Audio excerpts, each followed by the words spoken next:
Hello students, তোমাদের সবাইকে আমাদের চ্যানেলে ওয়েলকাম জানাই। আজকে আমরা ক্লাস 8 এর পরিবেশ বিজ্ঞানের সেরা সহায়িকা কোন বই সেটা সম্পর্কে আলোচনা করব।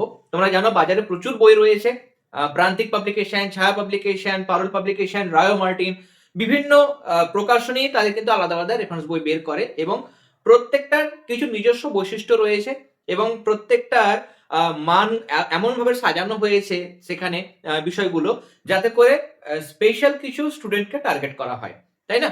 তার কারণ তোমরা জানো যে সমস্ত রেফারেন্স বই কিন্তু নো ডাউট মোটামুটি অবশ্যই ভালো, কম বেশি ভালো, কিন্তু সব স্টুডেন্টের ক্ষেত্রে একই রেফারেন্স বই কিন্তু সবসময় ভালো নাও হতে পারে, তাই না?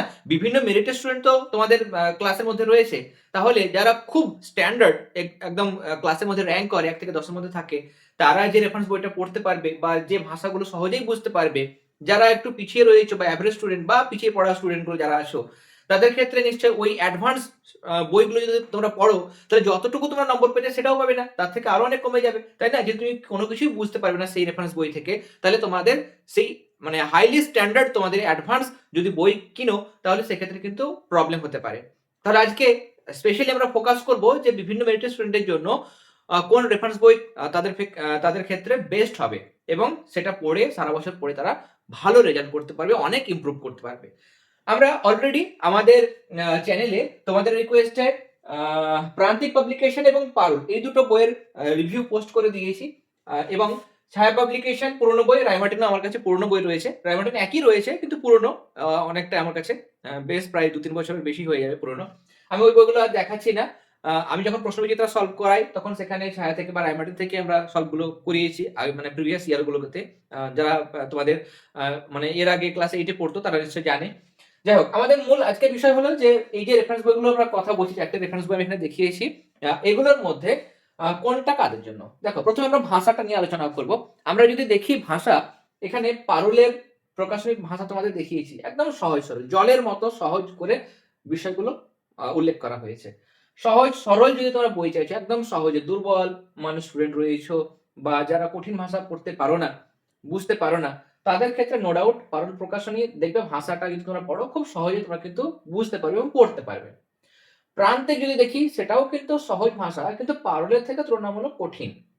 পারুলের ভলিউমটা অনেকটা মোটা, কিন্তু প্রান্তিকের ভলিউমটা কম, পৃষ্ঠা নম্বর দেখবে আরো কম, প্রায় হাফ। তো যাই হোক, প্রান্তিকে যেহেতু সাইন্টিফিক ভাষা ব্যবহার করা হয়, তাহলে সেক্ষেত্রে আমাদের ভাষাটা আরেকটু তুলনামূলক পারুলের থেকে কঠিন।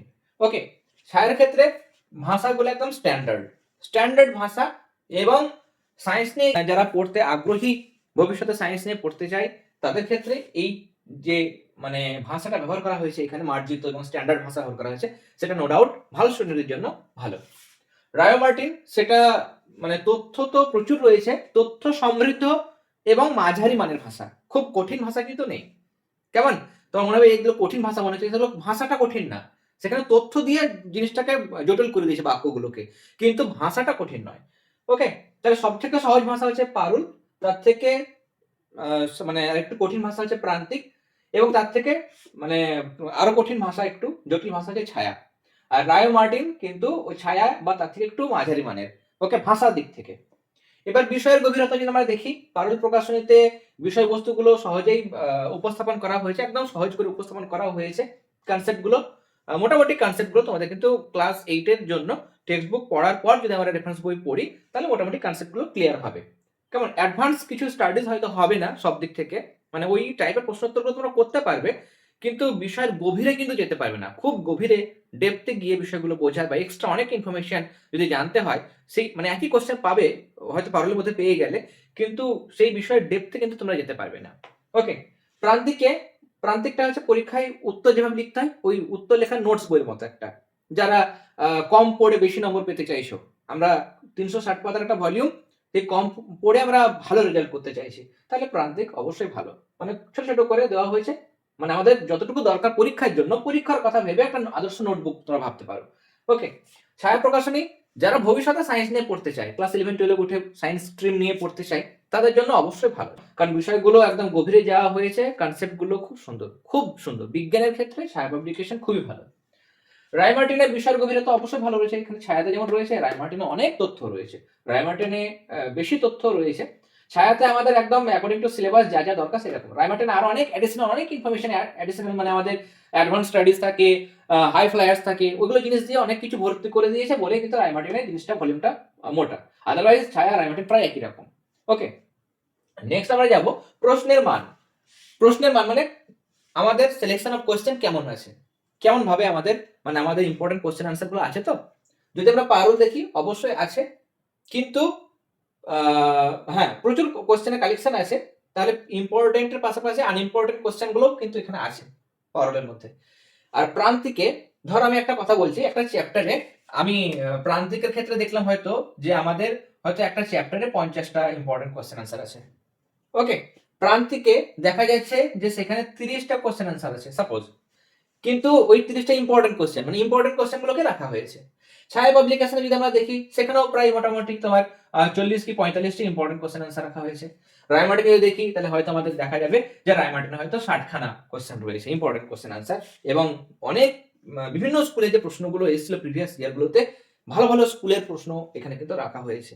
ওকে, তাহলে প্রশ্নের মান আমরা যদি দেখি কম পড়ে যদি ভালো রেজাল্ট করতে চাইছো তাহলে প্রান্তিক নিতে হবে। ওকে, আর যদি তোমরা মানে বেশি আরো অনেক কিছু জানতে চাও কিন্তু সহজ ভাষাতে চাও তাহলে আমাদের পারুল নিতে হবে। ওকে, আর যারা ভালো মানের স্টুডেন্ট রয়েছে মানে 90% এর কাছাকাছি রেজাল্ট যারা করো বা তার থেকে বেশি করো তাদের জন্য ছায়া বা রায়মার্টিন বেস্ট হবে। ওকে, কাদের জন্য সেটা আমি অবশ্যই বলে দিলাম। এবার আরো একটা জিনিস তোমাদের করে দিই, যারা ক্লাসের মধ্যে আছো মানে সহজেই দেখো পারুলের কিন্তু ভলিউমটা অনেকটা মোটা, তোমরা যদি বেছে বেছে পড়তে পারো সহজ ভাষা, অবশ্যই সহজ ভাষার জন্য তোমরা যদি ভাবো যে আমি মোটা বই নেবো কিন্তু আমি ওটার 1/3 পড়বো, বেছে বেছে পড়বো, বা বাড়িতে কেউ আছেন তাদের কাছে তুমি মার্ক করে নেবে বা স্কুল থেকে যে প্রশ্নগুলো বলছিল মার্ক করে নেবে, নিয়ে তোমরা সেখান থেকে মার্ক করে পড়বে, তাহলে পারোটা নিতে পারো। কিন্তু যারা একটু কঠিন ভাষা হলেও পড়তে পারবে কিন্তু তারা অনেক প্রশ্ন উত্তর করবে না, মানে ওই লিমিটেড থাকবে, শুধু ইম্পর্টেন্ট কোশ্চেন আনসার থাকবে পরীক্ষার জন্য, এবং 80% যেন মোটামুটি অ্যাটলিস্ট কমন পেয়ে যায়, তাহলে সেক্ষেত্রে প্রান্তিক অবশ্যই ভালো। এবং যারা 80% বেশি নম্বর পেতে চাইছো, ভালো রকম জানতে চাইছো, কনসেপ্ট ক্লিয়ার করতে চাইছো, ভবিষ্যতে সায়েন্সের পড়ার ইচ্ছা রয়েছে, তারা অবশ্যই ছায়া নেবে। ছায়াতে কিন্তু খুব সুন্দর করে বিজ্ঞানের কনসেপ্টের উপর ভালো করে ফোকাস করা হয়েছে, মানে বিষয়বস্তুর গভীরে যেন যেতে পারো, বিষয়গুলো এখন থেকে যেন ভিতটা মজবুত হয় সায়েন্সের, সেটা কিন্তু ধ্যান দেওয়া হয়েছে। আর যদি তোমরা ভাবো যে আমরা প্রশ্নবিচিত্রা সলভ করবো, প্রশ্নবিচিত্রা সমস্ত প্রশ্ন উত্তর যেন আমাদের থাকে এমন একটা সহায়িকা, তাহলে রায়মার্টিন নিতে হবে।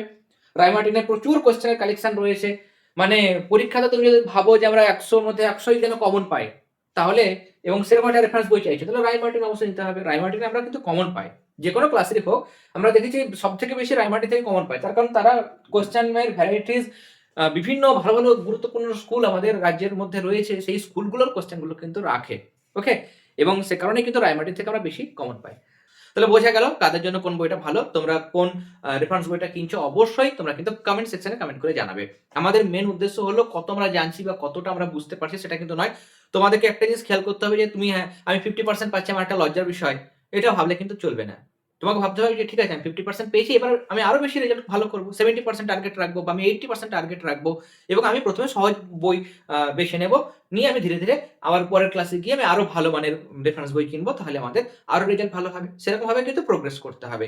যদি একদম সাধারণ মেরিটের স্টুডেন্ট তারা রায়মার্টিন বা ছায়া নিয়ে নাও, সে 50% হয়তো পায় না, সে এখনই যদি রায়মার্টিন ছায়া নিয়ে নেয় তাহলে তাদের ক্ষেত্রে কিন্তু কঠিন হতে পারে।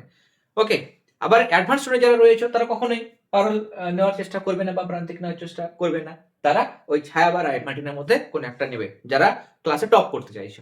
ওকে, আজকের ক্লাসটি ভালো লেগে থাকলে অবশ্যই ক্লাসটিতে লাইক দেবে, এবং যারা প্রথমবার চ্যানেলটিতে এসেছে অবশ্যই সাবস্ক্রাইব করে নিও, এবং যারা আমাদের পেড গ্রুপে অ্যাডমিশন নিতে চাইছো আমাদের পেড গ্রুপের মধ্যে ক্লাস 8 এর পরিবেশ বিজ্ঞান আমি পড়াই, এবং ইতিহাস ভূগোল ম্যামের সাবজেক্ট, এই তিনটে সাবজেক্টের আমরা গুরুত্বপূর্ণ মানে প্রশ্নোত্তরগুলো নোটসের আকারে পিডিএফ এর আকারে আমরা রেডি করি, হ্যান্ড রিটেন থাকে, কিছু আমরা টাইপ করি, নানা রকম ভাবে কিন্তু আমরা প্রশ্নোত্তরগুলোকে তৈরি করে আমাদের পেড গ্রুপের মধ্যে পাঠাই। ওকে, এবং পেড গ্রুপে অ্যাডমিশনের ক্ষেত্রে তোমরা দেখতে পাচ্ছ মাসে মাসে একটা মান্থলি ফি রয়েছে, যেমন ক্লাস 7 এর ক্ষেত্রে প্রতি মাসে 100 টাকা ফি রাখা হয়েছে, সেরকম তোমাদের ক্লাস 8 এর জন্য দেওয়া হয়েছে, সে মাসে মাসে ফি রাখা হয়েছে। একদম ওয়ান টাইম ফি রাখলে হয়তো অনেকে অ্যাডমিশন নিতে পারবে না, তাই জন্য একদম মাসে মাসে এবং খুব ন্যূনতম ফি রাখা হয়েছে। তোমরা জানো যে এই ফি সাধারণত অনলাইন বলে এটা সম্ভব, এবং তোমরা যদি অ্যাডমিশন নাও তাহলে তোমরা সমস্ত প্রশ্নোত্তর ইম্পর্টেন্ট কোশ্চেন আনসার পেয়ে যাচ্ছ। পরীক্ষার আগে তোমাদের রিভিশন দিতে সুবিধা হবে। প্রত্যেকটা টার্ম ফার্স্ট সেকেন্ড থার্ড টার্মের আগে তোমরা সাজেশন আনসার সমস্ত কিছু কিন্তু তোমরা পাবে। ওকে, ইচ্ছুক থাকলে হোয়াটসঅ্যাপ নাম্বার দেওয়া থাকলেও সেই নম্বর তোমরা কিন্তু যোগাযোগ করতে পারো। ওকে, তাহলে আজকে আমরা রিভিউ দেখে নিলাম, মানে একদম পরিবেশ বিজ্ঞানের কোন সহায়িকা বইটা তোমাদের ক্ষেত্রে কেনা উচিত সেটা দেখলাম। এরপরে অন্য কোনো রেফারেন্স বই বা অন্য সাবজেক্টের রেফারেন্স বইয়ের তোমরা যদি রিভিউ চাও তাহলে অবশ্যই কমেন্টে জানাবে। তাহলে তোমরা সবাই খুব ভালো থেকো, সবাইকে অল দ্য ভেরি বেস্ট।